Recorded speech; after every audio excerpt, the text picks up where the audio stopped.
congressional staffer. I know that is an important part of securing our democracy. And the way we make it an everlasting, enduring process is by showing the American people the results of what we are doing and the important work of this committee and putting it out to them so they can see government waste, fraud, and abuse. And then they can demand from our constituents and our electors that they want this process to continue. Last major question here. Some things are so sensitive that we both would agree they cannot be made public. Will you commit to this committee, when it is too sensitive to disclose, that you would at least make it available for in-camera review by the chairman and ranking members or others designated? I have done that, and I will continue to do that. Well, thank you, Mr. Chairman. This is a breath of fresh air.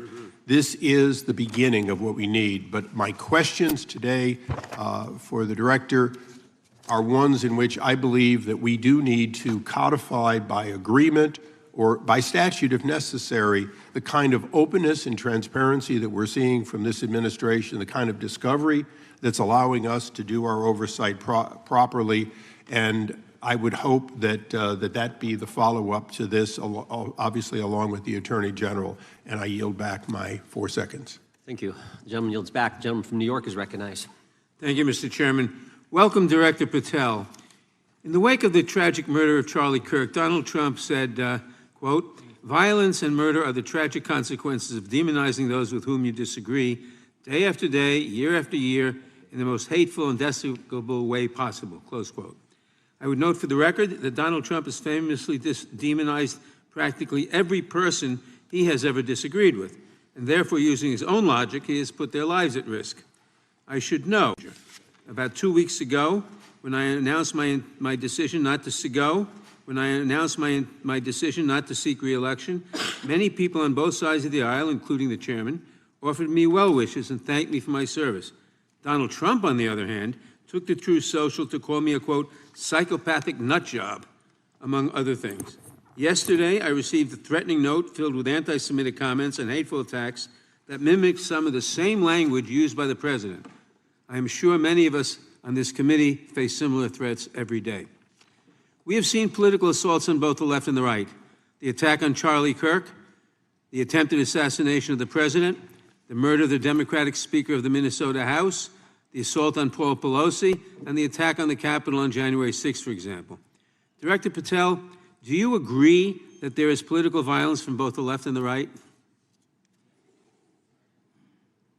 There is too much political violence. Do you agree, yes or no, that there's violence? There is too much political violence based on ideologies from either side.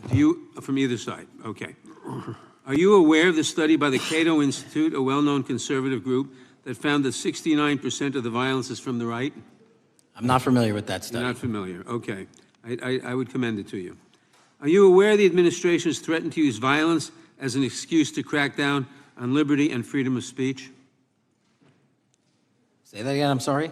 Are you aware the administration has threatened to use violence as an excuse to crack down on liberty and freedom of speech? Nobody at the FBI is doing that. I didn't ask you about the FBI, I said the administration. I speak for the FBI.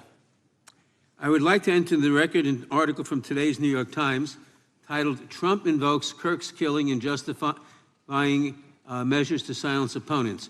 In the wake of Charlie Kirk's killing, President Trump and his allies have laid out a broad plan to target liberal groups, monitor speech, revoke visas, and designate certain groups as domestic terrorists. I ask unanimous consent to insert this into the record. Thank you. Politicizing the murder of Charlie King to go after free speech is not a legacy I believe Charlie King would have wanted. Moving on, I want to address another topic.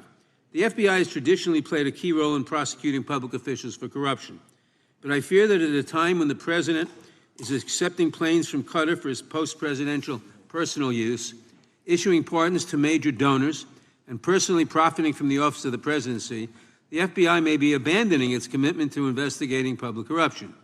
Since its creation in the wake of the Watergate scandal, the Public Integrity Section has been one of the crown jewels of the Department of Justice, investigating and prosecuting corruption among the nation's public officials and acting as a key safeguard against politicized prosecutions. This section's work has been supported by an elite squad in the FBI devoted specifically to rooting out corruption. But according to reports, the Public Integrity Section has now been decimated, and the FBI's Public Corruption Squad has been dismantled.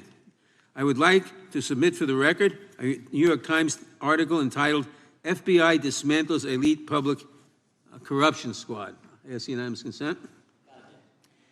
Thank you. These actions are an invitation to corrupt politicians to break the law, since they know that the government is asleep at the switch. Last month, Senator Warren and I, along with dozens of other members of Congress, wrote to you and Attorney General Bondi expressing grave concern over your decision to effectively legalize corruption and politicize prosecutorial decisions. And he asks unanimous consent to enter this letter into the record. Thank you. I don't have time today to walk through all your questions, all of our questions and concerns, but will you commit to answering this letter in short order so that we can understand what factors led to this decision and how it has impacted the ability to hold corrupt officials accountable? I will review your letter with my team and respond as soon as I can. You will respond. Thank you. I yield back the balance of my time. Gentleman yields back. Gentleman from Arizona is recognized for 5 minutes. Thank you, Mr. Chairman, and thank you, Director, for being here. I appreciate the change in the FBI and the tone since you've been there. We heard the ranking member, however, describe the FBI under your leadership as being resorting to political enforcement and you personally as being paranoid.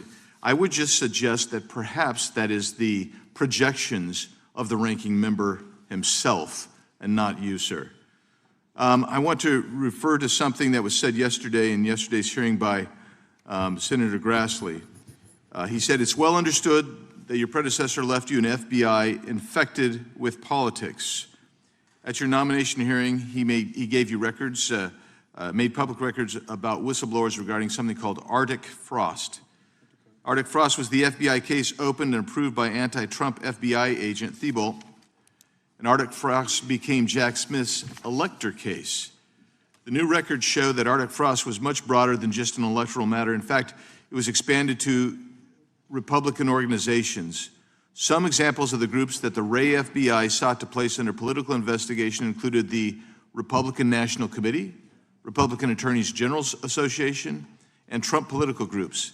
In total, 92 Republican targets, including Republican groups, Republican-linked individuals, were placed under the investigative scope of Arctic Frost. On that political list for investigation was one of Charlie Kirk's groups, Turning Point USA. In other words, Arctic Frost wasn't just a case to politically investigate Trump.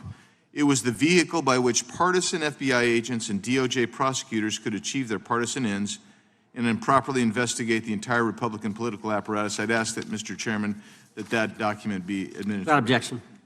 So, I know that this may be under current investigation, but I wish to ask specific questions about this for just a moment.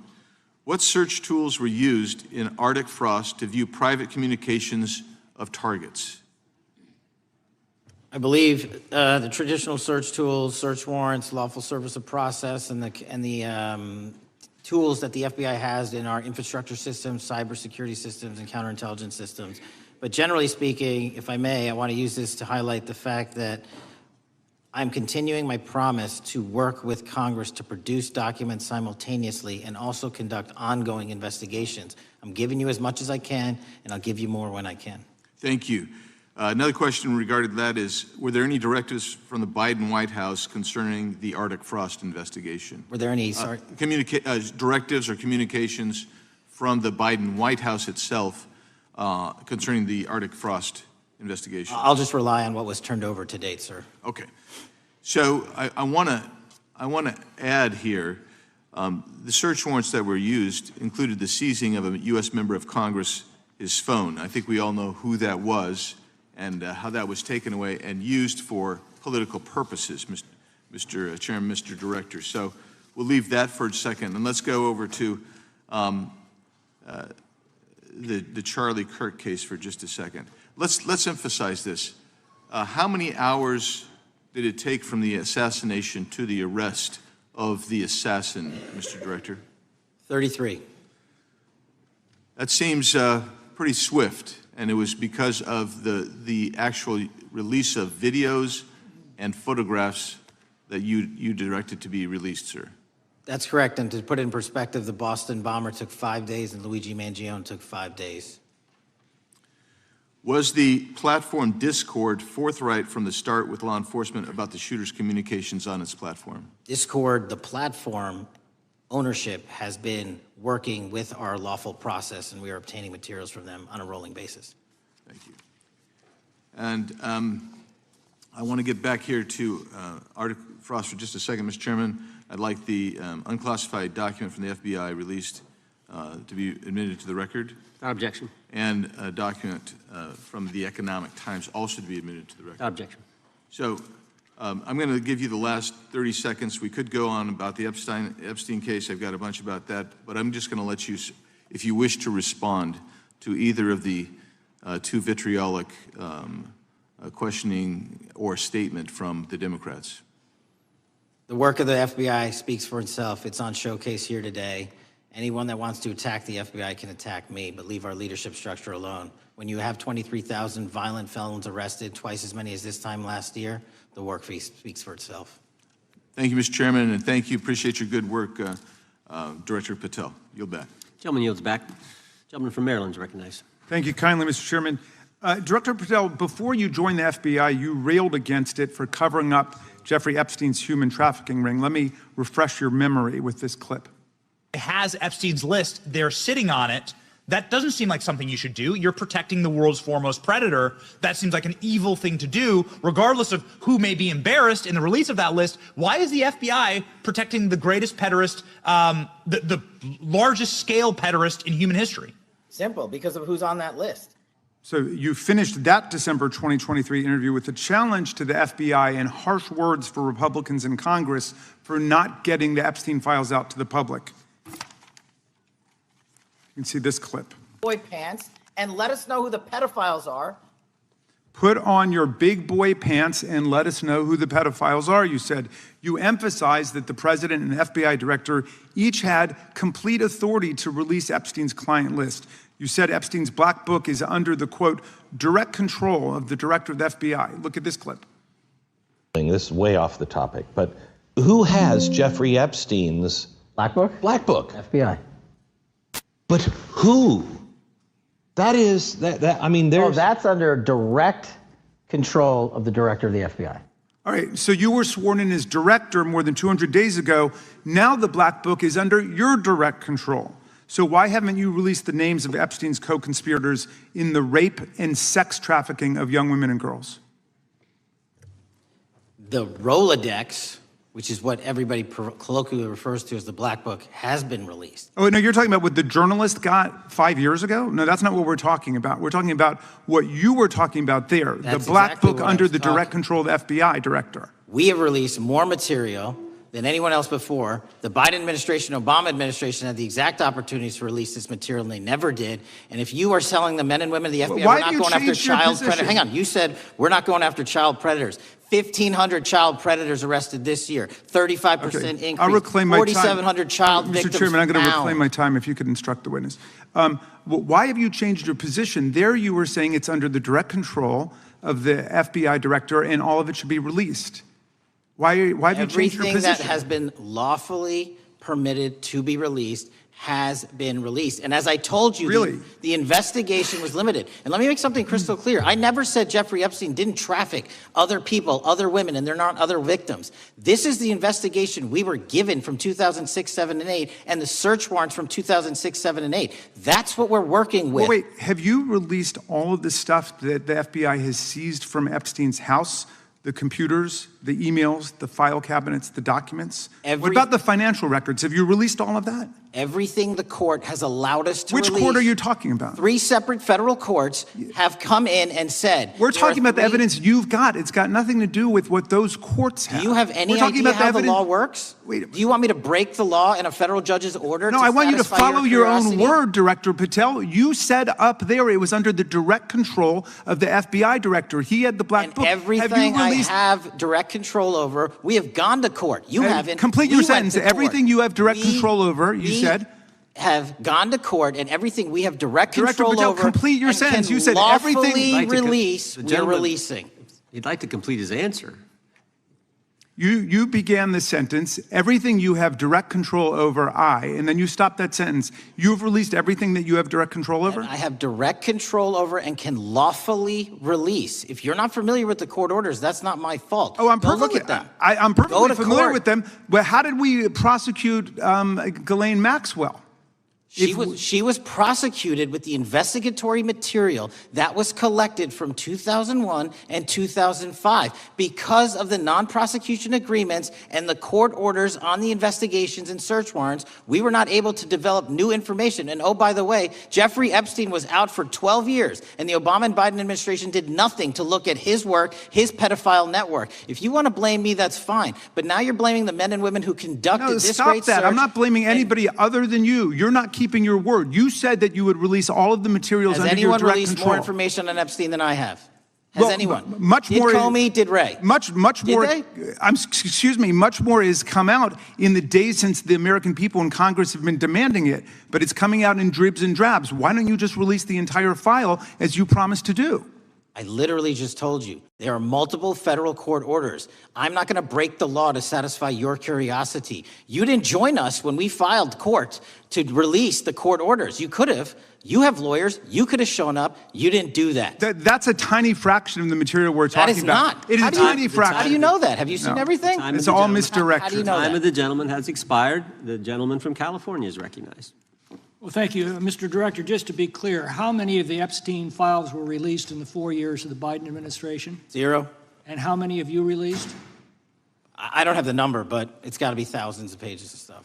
I was going to ask you to begin whether Americans are safer today than they were 9 months ago, but you cited dramatic increases in criminal arrests since you've taken office, a dramatic decrease in crime that's resulted. Who would have thought that taking criminals off the streets would reduce the crime rate? But somehow we have stumbled upon that new truth. But it begs the question, what was the FBI doing during the 4 years of the Biden administration to see that dramatic an increase in work under your tenure? The simple answer is I'm letting good cops be cops. We're working with our state and local law enforcement. We're energizing our partnerships. We're bringing on more task force officers. When you have more cops in the streets, when you're using ground-based intelligence, when you're not weaponizing law enforcement and focusing on D.C. and focusing on the rest of America, this is what happens. It is not a significant mind shift in terms of how we maneuver the FBI. They've wanted to do this work since they signed up. We're just letting them. And we've seen many prominent Democrats oppose your efforts to restore law and order to the streets of our nation's capital. I mean, all of us here have seen a dramatic change for the better here in Washington, D.C. Why are so many Democrats attacking you for that? Sir, Democrats have been attacking me for a decade, as is the fake news media. They didn't like the fact that I exposed the Russiagate host and the largest weaponization of the FBI, DOJ, and U.S. history. We proved it to be true with congressional oversight. I'm wed to that congressional oversight and will continue to do that work. Christopher Wray repeatedly warned this committee that the Biden open borders policy had produced a significant increase in terrorist threats that he said kept him up at night. A particular concern, he said, was the 2 million gotaways that entered the country during the Biden administration. That's an average of 41,000 every month. What are the monthly gotaway numbers today? Sir, I'll have to get back to you on the exact gotaway numbers, but identifying that there are gotaways is step one. Going and manhunting them is step two, and that's what we're committing our resources to do. Well, that's my next question, is what progress has the administration made in apprehending and removing terrorist threats that came in during the Biden years? I think you're talking about, if you're not, let me know, known or suspected terrorists, and we've encountered almost zero at the southern border since the southern border has been sealed. But the problem that we are running into is our northern border. It's largely expansive. The enemy has adapted, and we need more focus on the northern border to stop known or suspected terrorists from coming in from places like China, Russia, the Middle East, Africa, Afghanistan. And what can you tell us about the remaining threat posed by potential terrorist cells here in the United States? The terrorist threat that continues to be posed by international terrorists here in the United States is one of my highest priorities. We are working through our intelligence community partners to identify those individuals, and we've taken down numerous individuals in numerous rings across this country to neutralize that terrorist threat, including in places like New York City, Los Angeles, and I believe Dallas, Texas most recently. How extensively did criminal cartels like Sinaloa, Jalisco, New Generation, MS-13, Trinidad, and others infiltrate our country during the Biden administration? By the tens of thousands. Well, and what progress have you been making in combating their presence? I think the DHS is best to speak to that, but I think I can't remember the numbers of tens of thousands or hundreds of thousands of individuals they found that came in illegally, and the tens of thousands that associations to criminal networks have all been deported. And that effort is being opposed every step of the way by Democratic leaders in our cities, some of our states, and right here in the Congress. Isn't that true? Well, we're just working where we can in every single city we can, and I welcome the opportunity to partner with Republicans or Democrats on fighting violent crime like we're doing. Mr. Biggs asked about Arctic frost. What else can you tell us about that and what we need to do to assure that it never happens again? Continue the congressional oversight work that you're doing on Arctic frost. Let me provide you with more documentation on Arctic frost, and also call in witnesses from the paperwork that we have given you. You have that right, and the American public deserves to hear what those people have to say. As for my ongoing investigation, there's not much I can say. What role did the FBI play in suppressing the Hunter Biden laptop story during the 2024 election? Off the top of my memory, sir, I believe the FBI was in possession of verified information from that laptop, and it was improperly publicized that they did not have information and masked it as Russian disinformation. We now know that was categorically false. I don't know why the FBI did that, when they did that, but we've released all the materials related to that. Thank you. Gentleman yields back. The gentleman from New York is recognized. Mr. Goldman. Mr. Patel, does Donald Trump appear anywhere in the Epstein files? I'm sorry, could you say that again? It's not a complicated question. Does Donald Trump appear anywhere in the Epstein files? I didn't say it was a complicated question. I just didn't hear you, so my apologies. We have released where President Trump's name's in the Epstein files and everybody else, and all credible information that we are legally allowed to release has been released. All right, so let's go through that. You're referring to court orders that prohibit you from releasing grand jury testimony under Rule 6E. Is that what you're referring to when you say as the law allows? That's a piece of it. Really? What other evidence do those three court orders you cited prohibit from being released? Information that was collected pursuant to those search warrants that were limited Wrong. in fashion. Wrong. That's not what the court order says, and that's not under 6E. And you're talking, and I said that's 6E, and I said there was others, and I'm answering that. There are sealed court order documents. There are protective orders. They are unsealed as part of discovery given to Ghislaine Maxwell. They are no longer sealed. That's just not true. We can argue about it all you want. Okay, well, you agree that there are, so your testimony here is that the reason why you are not releasing all of the videos that you have acknowledged, there are so many, and that the FBI spent thousands of hours of reviewing, the photographs, the photographs that you have. You're saying that you're not releasing those because there's a court order requiring them to be sealed? Is that your testimony? Never said that about the videos. On the totality of the videos, of the thousands of images that were seized pursuant to the search warrants executed at the time, the overwhelming majority of that video is pornographic material that was downloaded from the internet and child sexual abuse material. We will never release that. Well, as you should not release the victims.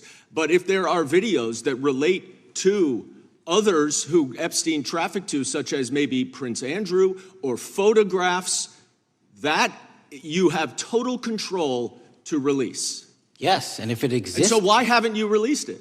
Why are you supposing that that is a fact when in fact it is false? Are you saying that You're saying that none of the videos relate to anything relevant to the Jeffrey Epstein trafficking ring? Every single video that we have collected pursuant to the prior search warrants has been examined for the last 10 years. And every single video has been utilized for whatever prosecutions were able to be legally brought. I'm not asking about prosecutions. I'm asking about why you aren't releasing the full Epstein files, including the names of people who were involved in the sex ring that you promised to do before you became FBI director? I just told you, I'm not going to release downloaded porn of I'm not children on the asking about internet. that. Fine. I'm asking about all the other files. What other videos? Tell me. Tell me. That's what I'm asking. Tell me. You're saying there are no videos that would be relevant to anyone else involved in the Jeffrey Epstein sex ring? Pursuant to Mr. Acosta's collection of information based on the search warrants. That's all we have in our I possession. understand. And I'm asking you, that stuff. That's all we got. I'm not asking all you got. I'm asking you, in that stuff, there's nothing that's related to any other sex traffic, any other people engaged with Epstein in underage sex. That's correct. To my knowledge, no. Okay. Let's talk about the witness interviews. 302s of witness interviews. Those are not subject to the court order. Those are not subject to any fictional sealed order for a search warrant. Why aren't you releasing those with the redacted names of the victims?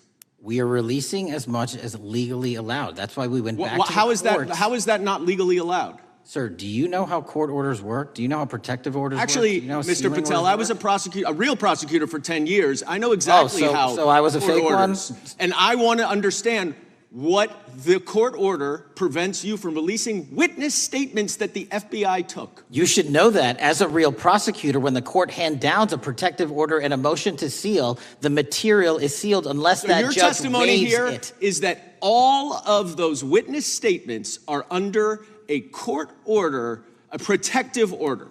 We are providing everything we can legally provide. No, that's not my Congress has question. sent us a My subpoena. question is, why are those witness statements that are not grand jury testimony, that if they were under a protective order are no longer under a protective order, why are they not being released? How are they not under a protective Why are you not going to the court like you did for the grand jury testimony to unseal those records? The DOJ did go to the court. No, not on those records. Why Time aren't of you the going? gentleman. You just went on grand jury. Time of the gentleman has expired. The You are hiding the Epstein files, time Mr. of the Patel. gentleman has expired. You are part of the cover-up. Can I respond? You sure can. Any allegations that I'm a part of a cover-up to protect child sexual trafficking and victims of human trafficking and sexual crimes is patently and categorically false in the work of my So I hope you will talk to them when they Gentlemen's have time has requested expired. to speak with you. Because Gentlemen's the time has victims have expired. Gentleman requested yields and you are back. not responding to them. Director, yes or no, is the FBI still spying on parents at school board meetings? No, sir. Is the FBI still targeting Catholics? No, sir. Is the FBI still spying on President Trump? I don't believe so. Is the FBI still censoring Americans? No, sir. Is the FBI still targeting Americans for shopping at Cabela's or purchasing Bibles? Nobody is targeted for their faith. Is the FBI still targeting Americans who are pro-life? Nobody is targeting anyone for their Is beliefs. the FBI still cooking the books on crime data? The crime data is real. Is the FBI still purging agents for conservative viewpoints? No one at the FBI has asked their viewpoints on Is politics. the FBI still labeling the Betsy Ross flag, the flag of the American Revolution, a hate symbol? No. Well, maybe that's why you've been able to, what was the number? 23,000 bad guys you've arrested, a huge increase from the same time period in the previous administration. I think you said 1,400 predators, 4,000 children rescued. Were those the facts? 4,700, 35% increase on children rescued. Yeah. And you got the guy that, Abbey Gate? We got the Abbey Gate We had guy. a guy from the 4th District of Ohio who lost his life there serving our country. We appreciate that. Maybe when you're not focused on politics, you can actually do what the FBI is supposed to do. Go get the bad guys, right? That's what the men and women of the FBI do. Director, did John Brennan lie to Congress? Let me just read a couple things, actually, before you answer that. 2 years ago, we had Mr. Brennan in for an interview, and I asked him, how'd you learn about the dossier in December of 2016? Mr. Brennan replied, I received a copy of it from the FBI, and the CIA was very much opposed to having any reference or inclusion of the Steele dossier in the intelligence community assessment. That's what John Brennan told the United States Congress. 7 weeks ago, the Director of National Intelligence told us this: John Brennan lied and denied using the dossier in the intelligence community assessment because he knew it was discredited. CIA officer told the House Intelligence Committee, Brennan refused to remove it, and when confronted with the dossier's main flaws, he responded, "Yes, but doesn't it ring true?" John Brennan lied to us? Mr. Chairman, I won't stylize the evidence. What I will say is that the intelligence community assessment, those that created it, and any individual involved with it, is an ongoing investigation. There's an investigation into what took place in December and January of December 2016, January 2017, when this whole thing started, this grand conspiracy. That is being investigated, is that right? That has been publicly announced by the department. That's been announced by the department. Did Chris Wray hide documents from this committee? You would know better than me, sir. Well, I think you told us like 700 pieces of information you've given this committee since you've been the director relative to just one incident, the Catholic memorandum from the Richmond field office. I can give you the comparison, sir. Yeah, the Catholic memo, I believe we turned over 750 documents. In Mr. Ray's tenure, I believe they turned over 19 pages. 19 pages. You've given us 700. Why would Chris Wray hide information from this committee? You'd Want have to to hazard a guess? I'm sorry? Hazard a guess why he would do that? I don't know, sir. I think maybe it was because FBI was spying on a priest, trying to get him to break the priest penitent confidence that exists. You think maybe that was the reason? You'd have to ask him, sir. Yeah, we'd love to do that. I want to read a few names here. Arctic Haze, Tropic Vortex, Riding Hood, Foggy Falls, Echoes Fate, Sirens Lure, Genetic Christmas. What are these code names about, Director? You know?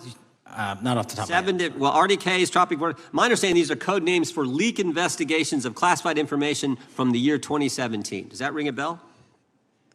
In terms of leak investigations, many of those are classified and many of those are ongoing, Mr. Chairman. But we are working with you to produce documents as we close those investigations or as we declassify them. Let me ask you this question, because this is something I've wondered about, the way the FBI used to work. The way this whole thing so many of these things unfolded. Seems to me you had all these people in government leaking information that then gets reported in the press, and there's a story written about it, and then that article is then used to further the investigation and move forward with what they want to do. Did that take place back in 16 and 17? That's the exact scenario that took place in the FISA application for Carter Page and the rest of the Trump campaign. And that is frightening, because that's what the CIA is supposed to do in foreign countries. It's not supposed to happen to Americans, but it did, didn't it, Director? Yes. And not just any Americans, it happened with the President of the United States. Is that accurate? Yes, sir. Yeah, and you were the key guy in helping expose that. And I think our country will be forever grateful for what you did to let the country know that was going on involving Americans, which is not supposed to happen, and not just, again, any American, but the President of the United States. Chair now recognizes the gentlelady from California. Thank you, Mr. Chairman. I'm concerned by reports that FBI agents have been diverted from their important work on crime and anti-terrorism to work on matters that are not critical to our safety. I'd like to play the video, the whole video Jeffrey clip. Epstein's Black Book? Black Book. FBI. But who? That is, I mean, Oh, there's... that's under direct control of the director of the FBI. Or the So, manifesto. but the Black Book, it's not just sitting, I mean, that's Hoover power times 10. And to me, that's a thing I think President Trump should run on. On day one, roll out the Black Book. In contrast to that attitude of let it all out, we're getting reports of actions that run contrary to getting everything out and that also involve diversions of FBI resources. For example, an FBI whistleblower reported that you were pressured by the Attorney General to place 1,000 personnel on 24-hour shifts to mine roughly 100,000 Epstein-related records to redact President Trump's name from the files. Bloomberg reported this, that you directed FBI special agents from the New York and Washington field offices to join the Bureau's FOIA employees in Winchester and another building a few miles away, and that while reviewing the Epstein files, FBI personnel identified numerous references to Trump in the documents and people familiar with the matter said that Trump's name, along with other high-profile individuals, was blacked out. Now, the New York Times reports, and this is a quote, Justice Department officials diverted hundreds of FBI employees and federal prosecutors from their regular duties to go through the documents at least 4 times, including once to flag any references to Mr. Trump and other prominent figures. Details of the review were based on accounts by 3 former FBI and Justice Department officials who spoke on condition of anonymity because of fears of retaliation, and further that the FBI finished after they finished its review of the files and materials was sent to a team of Justice Department lawyers who double-checked the FBI's redactions and, quote, were instructed to flag any mentions of Mr. Trump and other celebrities. Now, I have 3 questions for you, Mr. Patel, about this. First, how many times did President Trump's name appear in the Epstein files? Was it more than 100, more than 1,000? Were the agents who were pulled from their duties to redact the president's name from the Epstein files working on criminal cases or national security cases or child sex trafficking cases? And are the number of agents that have been reported diverted for these purposes, is that accurate? No. No what? You asked if it was accurate. I said it wasn't. So you're saying that none of this happened? No, I'm saying it was inaccurate. Okay. How many times did President Trump appear in the Epstein files? More than 100? More than 1,000? No, and what we've been able to release is what we've been legally able to release, and that has No, been that's not the provided to question. public. I asked you, how many times did the president's name appear? I don't know. It's your testimony. You do not know that answer. The number of times, no. Could you tell us how many agents were diverted for this task and what they were working on? When you say diverted, you make it seem as if agents were pulled off what they do all the time. Agents at the FBI masterfully do double duty and triple duty. And because of the public's interest in this case, we flexed resources to make sure that we could answer the public signal demand. So do you want us to look through the material and provide it to you, or you do not want us to do that? So it's Which one is it? it's your testimony that no one was diverted from a criminal matter, that this was a top priority to go through these this material to look for Mr. Trump's name. Is that your testimony? That's the highest priority for the FBI? What's one of the most impressive things about the FBI leadership and the careers that are in place is that they make the decisions on who to send where on priorities and make sure the mission needs are not hurt. And that's what happened here. It's shocking to me that the FBI would think that erasing Mr. Trump's name from the Epstein files is a high priority when we have crime, we have national security threats, we have terrorism threats, we have murders such as that occurred, unfortunately, with Mr. Kirk. It's shocking to hear that that's your highest priority. And with that, Mr. Chairman, I That's yield literally back. not what I said. Gentleman yields back. Gentleman from Wisconsin is recognized. Director, is President Trump implicated in any wrongdoing related to Jeffrey Epstein? Based on the entirety of the evidence that we have, absolutely not. The president is not implicated. Correct. Thank you.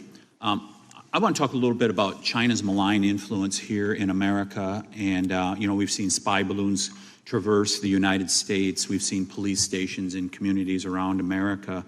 And sitting in the chair you're in just 2 years ago, there was a sheriff from Cochise County, Arizona, Mark Daniels, that was here, who said that the exponential increase in the amount of fentanyl that is coming into America is directly related to the open borders policies of the previous administration. Do you agree with Sheriff Daniels' characterization?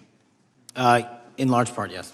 So since you've been director, has there been a reduction with, we've talked about how the border is largely secure now, right? The southern border, yes, sir. The southern border is largely secure. Has there been a concomitant reduction or a reduction in the amount of fentanyl that is coming into America? There has been a massive reduction to the tune of, we've seized more than 25% year-to-date this year than the prior year, and that's enough fentanyl to kill 120 million Americans. Does China play a role in this fentanyl that's coming to America? As I stated in my opening, sir, what they do and the companies in China, mainland China, do is produce the precursors and the cutting agents that they ship overseas through various countries into the Mexican drug cartels who produce it. So they basically are the cooks in terms of the ingredients. Tell us, what is the FBI doing to stop China from delivering death to America? So for the first time in a decade, I actually reached out to my counterpart at the Ministry of Public Security. No one at the FBI had done so, to engage. Ministry of Security, where's that? In mainland China. In mainland China, okay, thank you. To engage in a conversation to say, hey, can we have a certain number of these precursor chemicals listed in China so that they become illegal and illegal to trade. We're also working with our counterparts in places like India and Guatemala because the transshipment routes of the precursors, the Mexican drug cartels have gotten creative, and instead of coming directly to America are going into these countries. And we've had massive success in India and Guatemala, and in those governments, great partnerships in shutting down the ability to ship the precursors into those countries, which are ultimately destined to America. So those people that are working with security agencies have been working with you, is that accurate? Yes, sir. So I want to turn to a couple cases that are at the University of Michigan, where Chinese nationals, on behalf of the Chinese government, smuggled in illicit biological materials, stuff that can harm our agricultural industry. What actions are you taking as we see repeated stories of Chinese nationals doing this in the United States? So just that, sir. In this calendar year alone, as I was mentioning, our counterintelligence operations and cases brought against the Chinese are up by, I think, something like 40%. And specifically, the cases in Michigan show two threat streams, not just against our agricultural industry, which is a threat to national security, but they were also bringing in chemical agents and mushrooms, I'm not the exact expert, that would have ultimately hurt our population. We arrested and charged all of those individuals, and we are aggressively going after them in every single state because they weren't doing it in Michigan alone. Should research universities across the United States be doing a thorough job of vetting Chinese nationals that are coming to their universities? They should. Turning to spying in America, you know, we heard the stories about Senator Dianne Feinstein's driver, who was a Chinese spy. We're familiar with Linda Sun, who worked in Governor Hochul's office, Christine Fang in California. What are you doing to find these people who are Chinese spies that are trying to burrow themselves into the politics of America? Because we know it's happening, right? Yes, it is. And what our counterintelligence unit is doing is aggressively seeking the intelligence into where these individuals are working. Then we are utilizing our operational authorities to go in and investigate them either through our human source networks and collecting information through lawful process, online, search warrants, and data so that we can bring proper arrest charges and publicize to the world what they're doing here. And just because we've caught a few doesn't mean we've caught everybody. We've got a lot more to go. I get one more quick question in. The FBI arrested a judge in Wisconsin, Hannah Dugan, for interfering with a federal law enforcement operation. Could you tell us a little bit about that? And is a judge above the law here in the United States of America? Well, no one is, and that case is ongoing. But as you stated, and these allegations said, there was an interference in a federal lawfully executed federal law enforcement priority that was interfered with. I yield back, Mr. Gentleman yields back. The gentleman from Tennessee is recognized. Thank you, Mr. Chair. Director Patel, I believe you had primary importance in starting Operation Viper in Memphis. Is that correct? Yes, sir. And Operation Viper brought in the FBI, the DEA, the ATF to help the Memphis police in policing the city? That'll be phase two, sir. Phase one was FBI and local law enforcement in Memphis for the last few months. Okay. You did a good job, and the police director and the mayor have told me that has been helpful, the FBI working with the police. And the FBI are trained in law enforcement. They know Miranda rights, they know how to do policing, and they do a good job working with the police. Do you think that the National Guard is necessary to do the work that the FBI is doing now? Thank you. I do think it's necessary to finish it. What we've done is 500 arrests in Memphis and 110 federal indictments. But what we need to do is we've only secured a piece of where the criminal conduct is occurring in Memphis, and we can't work inside perimeters that are not established and safe, and we don't have the manpower to give us the space to fully go into the areas where the criminal activity remains. Well, are you suggesting that the National Guard is going to go into the more heavily crime areas?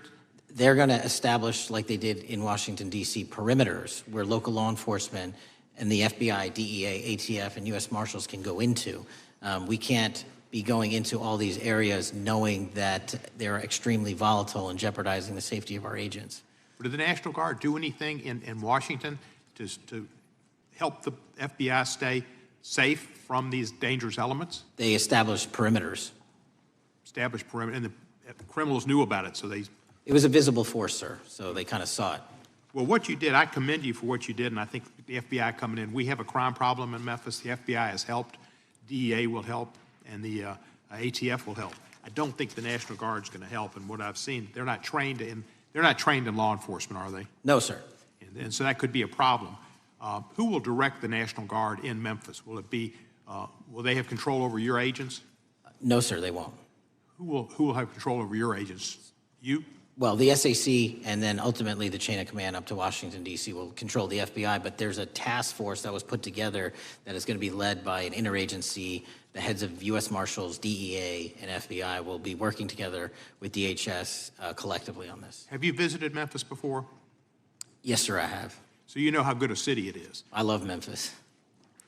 A lot of us do. And Memphis is a great city, great history, civil rights museum. Might say something about slavery, but that was the history. It needs to be taught. Blues, Elvis. Beale Street. Beale Street, right, barbecue. And people should come. It's not a troubled city. We've got some crime, but it's not a troubled city. We're not troubled, and we love our city, and we hope that the National Guard doesn't come in and cause people to have questions about Memphis because it's a city they should visit. Let me ask you this about, you said that the homicide rates are coming down to an all-time low?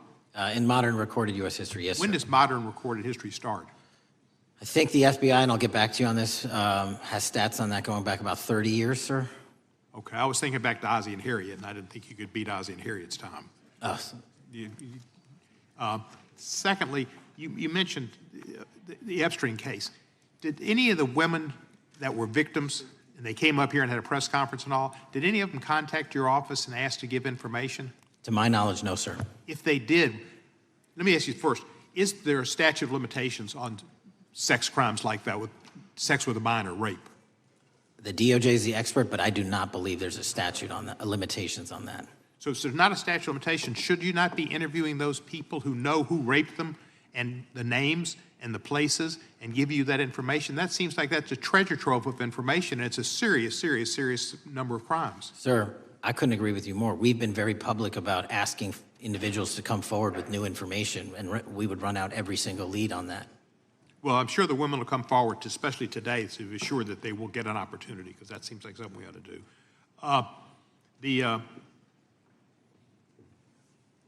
Mr. Driscoll, what was his reputation? I can't comment on Mr. Driscoll's matter. It's an ongoing litigation. Yeah, but his reputation you could tell us about.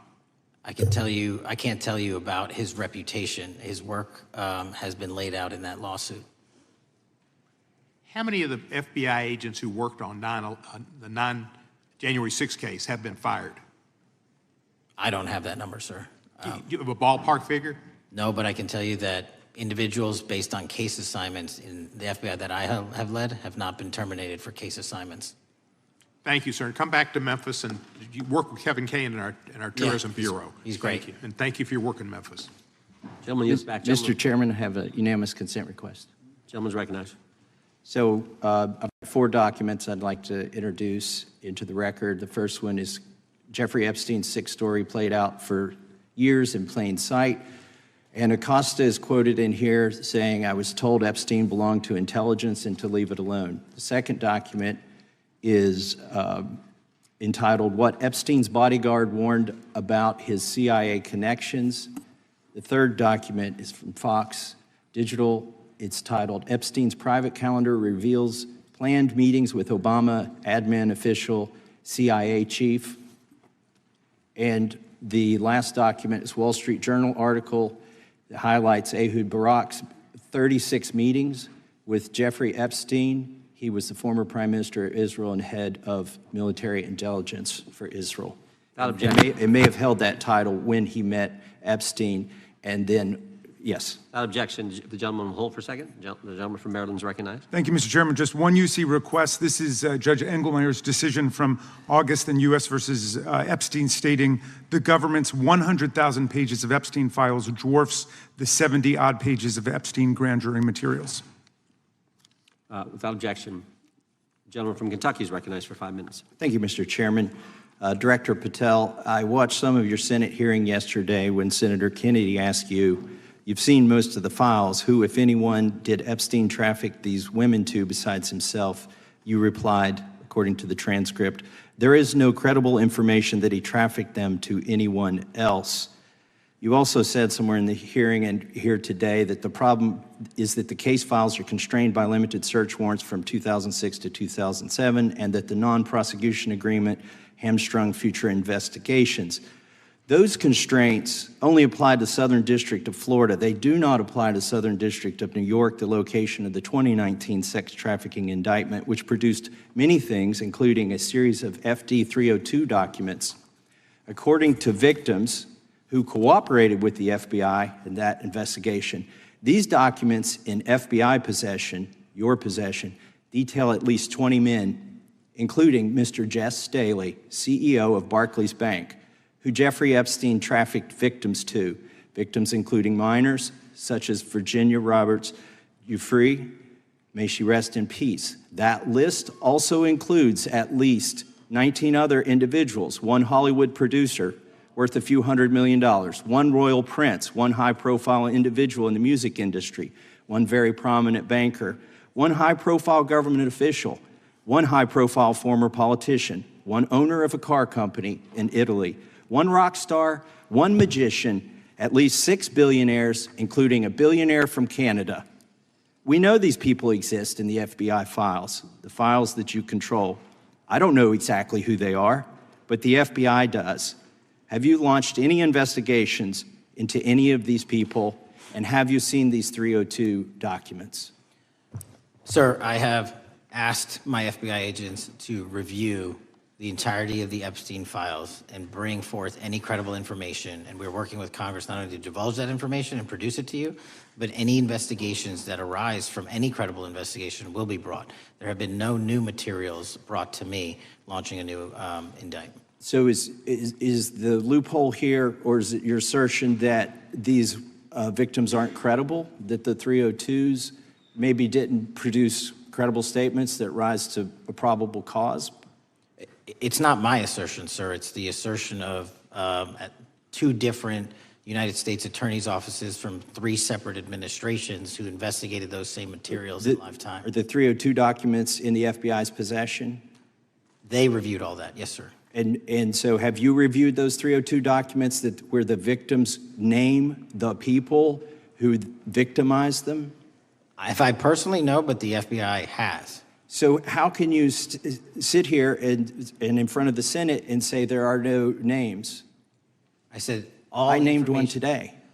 I said we are not in the practice at the Department of Justice FBI of releasing victims' names.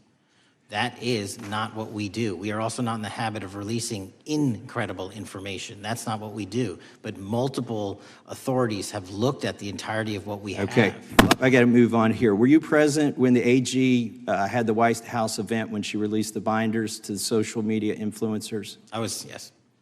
So if you're willing to meet with social media influencers who stood to benefit from the sensational and sad stories of these victims, will you meet with the victims as well? The FBI will meet with anyone who has new information. Will you personally meet with them? The FBI and the professionals who are handling the cases will. Were you instructed that it was important to release the documents to the Oversight Committee on the day of my introduction of the discharge petition to release these files? I don't know what day that was, so no. Well, they were released that day, and there were victims' names who weren't redacted because they were in such a rush, and the victims are not happy about that. Have you investigated any of the CIA connections? Have you seen the CIA file on Jeffrey Epstein? And if you wanted to see it, would they show it to you? Well, I can speak for the FBI. And that's presuming there's a CIA case file. And I've reviewed everything that the interagency, not I, the FBI, that was provided to us. Would you be willing to look at the CIA file on Jeffrey Epstein? If there is such a file, and if it has not already been turned over to the FBI will look at any new investigative leads. Have you made any progress on the pipe bomb investigation January 6th? And have you made any progress on the motive of the Las Vegas shooter? As to the first, it's an ongoing investigation, and we have made progress. As to the second, sir, I'll have to get back to you. All right, thank you. I yield back. Mr. Chairman, I have a unanimous Gentleman consent yields back. request. Unanimous consent request from the gentleman from New York. I ask unanimous consent to introduce an unsigned memorandum from July 7, 2025 that says we did not uncover evidence that could predicate an investigation against uncharged third parties with the insignia of the Department of Justice and the FBI. Without objection. Mr. Chairman, I have a unanimous Georgia. consent request. It's a article entitled DOJ Deletes Study Showing Domestic Terrorists Are Most Often Right-Wing. Without objection. Thank you. Gentleman from Georgia is recognized for 5 minutes. Thank you, Mr. Chairman. Director Patel, thank you for being here today. I want to first talk about the significant role that the FBI plays in combating the national security threats posed by our nation's greatest threat, our nation's greatest security threat, China and the Chinese Communist Party. It's a fact that China is America's most significant national security threat, isn't that correct? I would say so, sir. And you would agree with me that China wants to dominate the United States of America? I think that's largely their plan. And they want to dominate the world, both militarily and economically, isn't that correct? I think so. And sir, you've been FBI director for the last, 8 months? 7 months, yes. 7 months, and during that time, have you held any stock in any companies founded in China? I don't believe so. Well, you do own stock in a company known as Elite Depot, don't you? Which one, sorry? Elite Depot. You own stock. I think that's, I'll have to get back to you. I think it's a law firm and it's a company out of Singapore. Okay, well, no, the company out of Singapore, which is owned by Elite Depot, is the Shein Company, which was founded in China, correct? That company operates out of Taiwan. Well, they changed their headquarters from China back in 2022 to Singapore for tax purposes, but it's owned by a Chinese billionaire. I think his name is Charlie Zhu, and you own stock in the company that owns Shein. Which I disclosed during my confirmation process. You certainly did. And now, do you still hold that stock in that Chinese company? Pursuant to the Department of Justice, who reviewed my material that was submitted during my confirmation process, I was able to hold certain stocks, and they made the decision. You still hold the stocks that you have? You still hold on to these Chinese stocks, these stocks in this Chinese company? I disagree that it's a Chinese company, but I was in the DOJ, when you're appointed, makes a call on what you can and can't possess. Well, now, let me ask you this. Chinese companies steal trademarks, they produce counterfeit products and sell them over the internet on platforms such as Shein. They steal intellectual property. They steal data from American companies, and to me it seems inconsistent with your role as FBI director that you would own stock in a company that is based in a country that is the nation's premier national security threat. It's like you are putting your own financial security over the security of the nation. I disagree with that characterization. Well, I think the American people look at it like it's a classic situation of the fox guarding the hen house. If the FBI is charged with investigating espionage, economic espionage by companies controlled by the Chinese Communist Party, and you are the director of the FBI, you've got a conflict of interest. Sir, I would just show if there's any intimation that I'm against. Why are you holding on to this stock? It wasn't a decision I made. And it's valued at up to $5 million as of when you last reported, correct? $5 million in stock? No, I don't follow it. You don't follow it, but you're still making money off of it. I don't have any money off of anything. What I have done... Trump's trade policies directly impact the value of that Chinese stock. Won't you agree with that? Which trade policy? I'm not a trade expert. Okay, all right. But I want to tell you this. Crazy on me today. Let me ask you this question. Why are you hiding pedophiles? Why are you shielding pedophiles? Why are you protecting pedophiles? That is maybe the most offensive thing you could say to me, given the numbers. Well, you have not released given the Epstein numbers files of pedophiles. You are aware of the Epstein arrested. client list that was published in the 18,000 Time the gentleman has emails expired. The gentleman yields back. Can he answer the question? Can I just respond? Of course, the gentleman can answer the question. Since I took over the FBI, there has been a 33% increase. Sir, all of that started under Christopher Your time Wray. is done, but No, it didn't. The witness gets to All of answer that the started question, under and then the we'll go to our previous, next FBI director, sir, and you're coming in here trying to take credit for something that a previous director instituted and largely brought to conclusion. I take no I think it's credit. been clear that offensive. the director It's offensive. has numbers are so incorrect much also. better than the previous director. It's Dr. Patel, if you want to I take- answer the question. I take no credit. The men and women of the FBI have seen a 33% increase in the number of counterintelligence arrests out of the PRC. And so all of a sudden, with you coming in 7 months ago, and Gentlemen's time has heaven on earth. expired. And on the Sir, pedophile American public not gonna accusation, go for that. we have arrested 1,500 child predators in the last 7 months. Under That's investigations more than initiated by anybody the prior Appreciate directorship. the director's good work, and we really appreciate that the time of the gentleman has expired. We now go to the gentleman from Texas. I thank the chairman. I thank the FBI director for coming before the committee. I assume the FBI director, Mr. Patel, I believe you probably agree with me that there is a significant organized effort on the left side of the political spectrum to advance criminal organizations being able to put more criminals out on the streets. That what we've seen this in daily action. Are you familiar with the report that came out this last Monday from the Law Enforcement Legal Defense Fund? I'm not familiar with that, sorry. So this report came out this past Monday, and it said that significant amount of the money flowing out of George Soros and other leftist organizations and funders has been funding DAs and prosecutors, and quote, many of these DAs had never managed an office, prosecuted a criminal case, developed organizational policies. In dozens of America's largest cities and counties, this report finds these progressive district attorneys have outsourced core parts of the American criminal justice system to activists and political donors, taking direction and advice on everything from staffing decisions and communication strategy. Organizations, it's a complex web of donors going in through these organizations to put radical DAs and prosecutors out there, putting criminals on the streets. Does the FBI director agree that this exists and is a problem? I will accept the factual representation, and if that exists, it is a problem.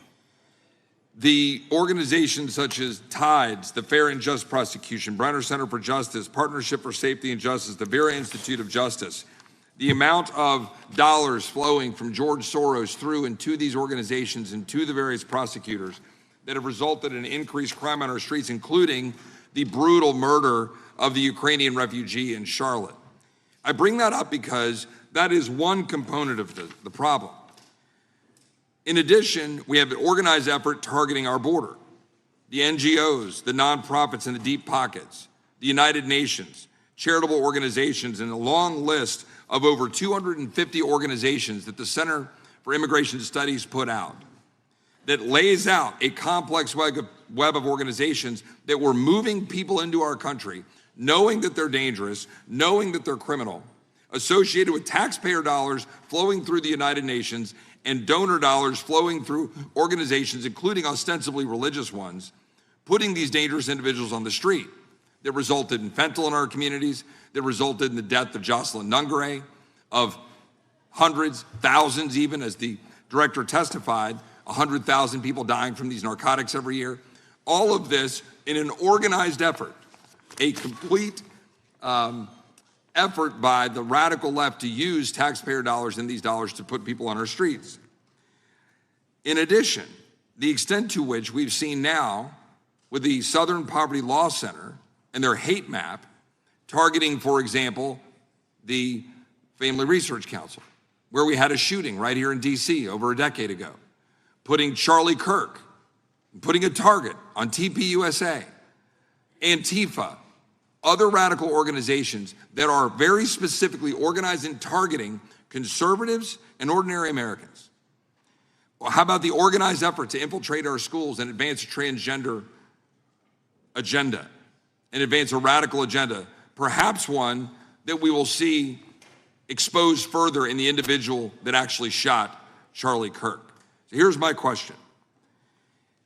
Will you as the director, and are you as the director, pursuing all legal channels to follow the truth wherever it may lead on this organized effort, one? And two, do you agree that Congress should take all action necessary to expose this web of dollars that are flowing to undermine our way of life? I got another minute in my time that I'd like to hear from you on this topic broadly. I'll keep it short. Investigatively speaking, we are doing the following. We are following the money. We are following the money in every organization and every person that is violating the federal code. And it doesn't matter what your background or ideology is, we are following the money. We are using legal process to following that money, issuing subpoenas to follow that money, using grand juries to follow that money. And when we have results to recommend for prosecution to the Department of Justice, we will do that. And we will continue to publicize documents through Congress, yes, when we make these findings. Mr. Chairman, I'd like unanimous consent to insert the record outsourcing justice by the Law Enforcement Legal Defense Fund that I alluded to before. I would ask unanimous consent to add a 2024 list provided by the Center for Immigration Studies on these United Nations and other affiliated groups that are responsible, over 250 of them, for moving individuals into our country in a coordinated effort. I would like a unanimous consent to insert a letter that I sent that currently has 33 members of the United States House of Representatives have signed on it, calling for a special select committee to pursue the organized effort from the radical left to target our way of life and undermine our security by putting criminals on the street and having our borders being wide open and putting us in danger. Without objection. With that, I would yield back. Without objection. Gentleman yields back. Mr. Chairman, I have a couple of unanimous Gentleman's recognized. One is a letter from Senator Tom Cotton, dated last year, urging the U.S. to, quote, ensure that data from U.S. companies is not harvested by the Chinese Communist Party through the purchase of Xi'an software and technology. Without objection. And also a statement by Marco Rubio, then Senator Marco Rubio, which warned our UK allies about, quote, Xi'an's deep ties to the People's Republic of China. Without objection. Also,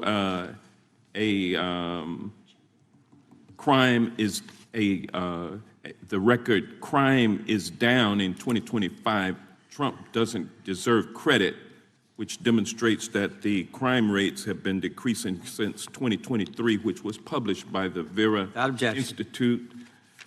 Also, a unanimous consent request to enter into the record a NPR report from July of 2024. GOP vows to make America safe again. Statistics contradict their growing crime claims. Without objection. Also, a report out of the American Presidency Project dated January 17, 2025, record low crime during the Biden-Harris administration. Without objection. Also, Joe Biden is correct that violent crime is near a 50-year low, which was a PolitiFact publication of May 2024. And last but not least, FBI releases 2024 reported crimes in the nation statistics. These are FBI statistics published on August 5th, 2025, which details decreases in murder, rape, aggravated assault, and robbery in 2024. Without objection. Gentleman from Kentucky is recognized for unanimous consent. Mr. Chairman, I ask unanimous consent to submit two sets of documents. The first is a series of emails from the victims of Jeffrey Epstein. They are making FOIA requests to get their own FBI files and not having any success. So I want to bring attention to that by submitting that to the record. The second document that I want to submit to the record, for the record, I know we don't usually read these. This one's not readable. It's completely redacted for the most part, the first 50 pages.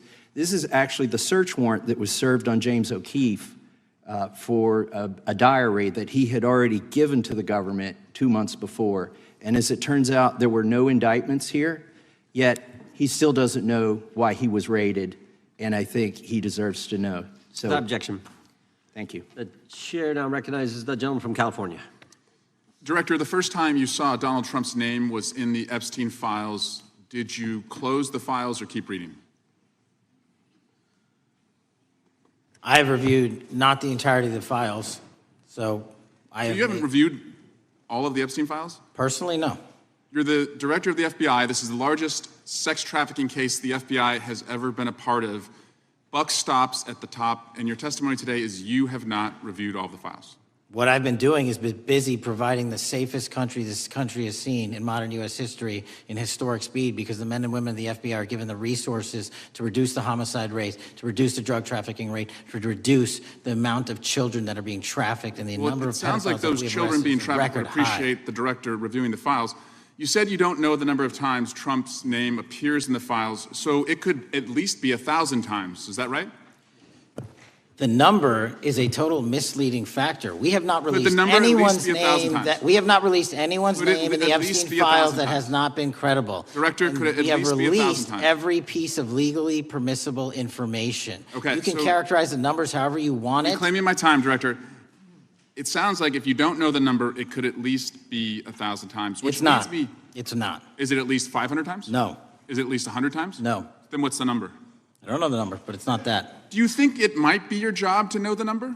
My job is to provide for the safety and security of this country. My job is not to engage in political And that innuendo includes protecting so you can go sexual out to the assault sticks and get your 20-second hit in your fundraising reclaiming my article. time, But Director. keep going, reclaiming your time, because the Director, people of California are being If the underserved by president- your If the representation. president is not implicated, why not release everything that involves We have released everything, the president and anyone else's side, that is credible and lawfully be able to be released. Your fixation on this matter and baseless accusations that I'm hiding also child Mr. Massey's pedophiles is disgusting. interest. Anyone that says that needs to look at the stats alone. And go back to the state of California, who's receiving the biggest surge in FBI resources through my redeployment, because the cities of Los Angeles, San Diego, and San Reclaiming Francisco my time, need it. Director. Remembering your oath to tell the truth, did you ever tell Donald Trump his name is in the files? I have never spoken to President Trump about the Epstein files. Did you ever tell the Attorney General that Donald Trump's name is in the Epstein files? The Attorney General and I have had numerous discussions about the entirety of the Epstein files and the reviews conducted by our team. Did you tell the Attorney General that Donald Trump's name is in the Epstein files? And we have released where President Trump's name is in the It's a simple attorney's question. file. Did you tell the Attorney General that the President's name is in the Epstein files? During many conversations that the Attorney General and I have had on the matter of Epstein, we have reviewed. The question is painstakingly simple. Who Did you can tell the Attorney General that Donald Trump's name is in the Epstein files? Yes or no? Why don't you try spelling it out if Yes you're going or to mock no, me? Director? Use the alphabet. Yes or no? No? A, B, C, Director, D, E, F? it Don't sounds wanna do like you don't want to tell us. Did you tell the Attorney General that Donald Trump's name was in the Epstein files? Why don't you try serving your Director, constituency did by you tell the focusing on Attorney reducing General violent that Donald crime in this Trump's name- country and the number of pedophiles that are Director, legally reclaiming harbored my time, in your Director. sanctuary cities in Director, California? reclaiming I'll my work with time. you on that. Do Regular you wanna order, Mr. work with us Chairman. on that? Director, Time reclaiming my belongs to time. the gentleman from California. Did you tell the Attorney General that Donald Trump's name is in the Epstein files? Question has been asked and answered. You've not answered it, and we will take your evasiveness as a consciousness of guilt. Director, Did Donald Trump ever say to you, just find and release the entire truth? Don't worry if I'm in it? The instructions from the administration were to release all credible information, and we have done that. Did Donald Trump ever provide information about Jeffrey Epstein as an informant? Donald Trump has not been, and I can only speak for the FBI, an informant of the FBI. So, Director, you've played this cute shell game where you say you can't release everything because the court has said that it legally is not allowed to be released, but the court calls bullshit. Judge Richard Berman said that when you went to the court, quote, information contained in the Epstein grand jury transcripts pales in comparison to Epstein investigation information and materials in the hands of the Department of Justice. So let's move on, Director. You wrote a book called Government Gangsters. You identified 20 individuals in that book. You put me on that list, at the top of the list. Thank you. My children find it flattering. 20 of those individuals have been investigated or have had adverse actions. Director, considering that you have identified these people as, quote, government gangsters, will you recuse yourself from making any investigation decisions about these individuals? Anyone that has been terminated at the FBI has been done No, the question they failed again, to meet the muster Director, in their constitutional I will obligation. work on the audio-visual capabilities. I'm going to borrow your terminology and call bullshit on your entire career in Congress. Reclaiming my time, it has been Director. a disgrace to the American Director, I'm people. reclaiming my You time. can reclaim your time all you want. Mr. Chairman, you're going to allow a witness to speak this way? Mr. Chairman, would you give recuse yourself, The gentleman has no time. Mr. Chairman, would you admonish the witness not to insult members? The gentleman has no time. Mr. Chairman, just committee will remember. Quick point of order. Could the gentleman be extended an additional 20 seconds to complete his thoughts, since the witness decided to interrupt him continuously? And the witness will be able to respond if he wants. We'll make sure he has time to do that. My question is, Continue. will you, Director, recuse yourself, yes or no, from investigating or making decisions about the 60 individuals, including myself, that you identified as government gangsters? Yes or no? Time of the gentleman has expired. The witness may respond if he would like. And the answer was no, as I heard. Correct. Okay. The gentleman from Wisconsin, the gentleman yields back. The gentleman from Wisconsin is recognized for 5 minutes. Thank you, Chairman. Thank you, Director Patel, for being here today. I wanted to talk a little bit about the assassination of Charlie Kirk and the FBI's subsequent investigation. I know it's really sensitive, and you know, you can make the call as to whether or not, obviously, it's something that you can respond to, but I think it's still fresh on many people's minds. I want to congratulate you and Utah law enforcement for the work you did in identifying the suspect and apprehending him. According to public reports, and I think this is what maybe it's, I still have questions about, and maybe the public does. According to public reports, the alleged shooter arrives on the Utah Valley University campus nearly 4 hours before the shooting. Was that your understanding? Is that kind of... I'll let the public reports reflect themselves. I don't have the exact timeline. Okay. So we don't have any idea kind of his prep or how he set up or how he utilized that time when he first showed up on campus? All of those are being currently investigated through our cell phone analysis and through our witness interviews. And the state of Utah has now announced charges seeking the death penalty against this suspect. So we're a little limited in what we can continue to say. Sure, I understand. And the suspect, like you referred to, is then captured on security footage jumping off the roof of the alleged shooting location, the Losey Center. Do we have any idea how the suspect got up on the roof in the first place? I think for members of Congress, especially after Butler in Pennsylvania, it's just unimaginable that there could be some type of security breakdown prior to an event of that size where somebody could access a rooftop. So not commenting on the case, but having gone to the crime scene and walked the steps that we believe were taken, the roof was actually readily accessible through an exterior stairwell, so anyone could have gotten on it. Okay, okay. The suspect flees on foot to kind of this wooded area where he drops the rifle, wraps it in a towel, and then proceeds to his staged vehicle and basically drives home. So do we have any idea what the towel was about? Was it used later to identify a place where the firearm was left, or What we can tell you is the towel, there was a screwdriver found on the rooftop, which DNA was collected off of, and the towel was found wrapped around the firearm in question in a wooded area next to the campus. All have been processed for DNA. And then, according to the suspect's roommate, there were allegedly messages on instant messaging platforms, specifically Discord, suggesting the towel may have been used to identify that weapon's location. So the public reports have suggested that the shooter acted alone. Do we still believe that that's true? Do we have any idea as to whether or not those Discord messages led us to believe that the shooter may have had help in any way or assistance? I can only speak to the FBI's investigation, and our investigation is ongoing, and we are interviewing any of those individuals involved in that chat and other individuals in the area. Very good. And so my suggestion, if there are accomplices, I'm sure this is something that the FBI is going to continue to investigate fully and thoroughly into the future. Yes, sir. The reason I ask that is because I don't know that that was necessarily the case with Butler, Pennsylvania. So thank you so much for your persistence kind of in this matter. There's still a lot of public questions that need to be asked. Let me shift to another topic very quickly. On July 31st, 2025, the DOJ and the CIA declassified the annex to Special Counsel John Durham's 2023 report on Operation Crossfire Hurricane.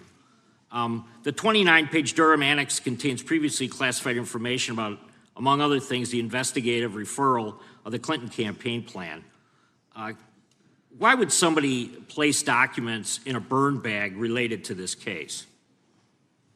That case is very much ongoing, so I can't comment on the stylization of the evidence we're collecting. Can you comment at all on the Durham Annex as I described it? The Durham Annex, which has been publicly released thanks to the FBI's commitment to transparency, is one of the documents that's being utilized. And in general terms, speaking for burn bags, sir, a burn bag is what you use to put classified documents into generally, because that is literally how you destroy them. So it appears that efforts were made by the Clinton campaign to reach out to the FBI agents or the Clinton sympathizers in the intelligence community in order to lead more credibility to the Clinton campaign plan. Do you think that's an accurate characterization? Again, I'm not going to characterize that material because it's part of an ongoing investigation. Thanks for being here today. I yield back. Gentleman yields back. Gentleman from California is recognized. Thank you, Director Patel, for being here today. The FBI searched Jeffrey Epstein's Manhattan residence, correct? I believe that happened in 2018. I think there was 2 locations, sir. It's 2019, and in that residence, the FBI found a safe, correct? I don't have the catalog of evidence in front of me. In that residence, the FBI found a safe, correct? I'll accept your representation. Okay. And in that safe, the FBI found topless and lewd photographs of girls, correct? Again, sir, I'll accept your representation. I don't know. Thank you. It was all over the media at the time. There's a New York Times article that says Jeffrey Epstein is indicted on sex charges as discovery of nude photos is disclosed, dated July 8th, 2019. And the Times reports a trove of lewd photographs of girls was discovered in a safe inside financier Jeffrey Epstein's Manhattan mansion. Author Michael Wolff has conducted numerous interviews of Jeffrey Epstein. I'm going to play for you a video clip of what Michael Wolff said Epstein told him was in the safe and what he showed the author was in this safe. So let's please play that clip now. Elected. And I was sitting talking to Epstein, and he said, "Wait a minute, I got to show you something." And then he went into his safe, and he came out with photographs. They were Polaroids, I think, and he kind of spread them out like playing cards, and it was Trump. I mean, I think there were a dozen of them, and it was Trump with girls of an uncertain age at Epstein's Palm Beach house, where all of the things that he would ultimately be accused of took place. And I remember very vividly 3 of them. There are 2 in which Trump the girls, topless girls, are sitting on Trump's lap. and then a third in which he has a stain on the front of his pants, and the girls are kind of pointing at it, sort of bent over, laughing. So, Director Patel, I'm going to ask you a very broad and general question. As you know, Donald Trump and Jeffrey Epstein were friends. There are, of course, photos showing Donald Trump together with Epstein, correct?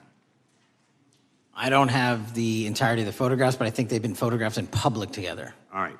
Are there any photos showing Donald Trump with girls of an uncertain age? No. How do you know that?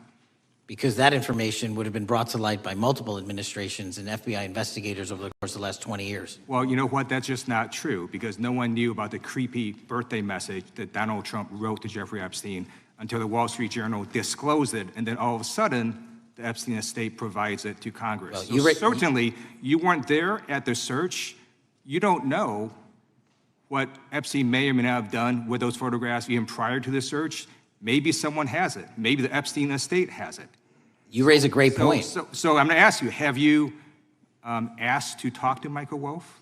You raise a great point. I haven't personally asked to talk to Has the Michael FBI Wolff, ask? but you the to Michael FBI, I'll get back to you if the FBI specifically So Michael Wolff asked has ever.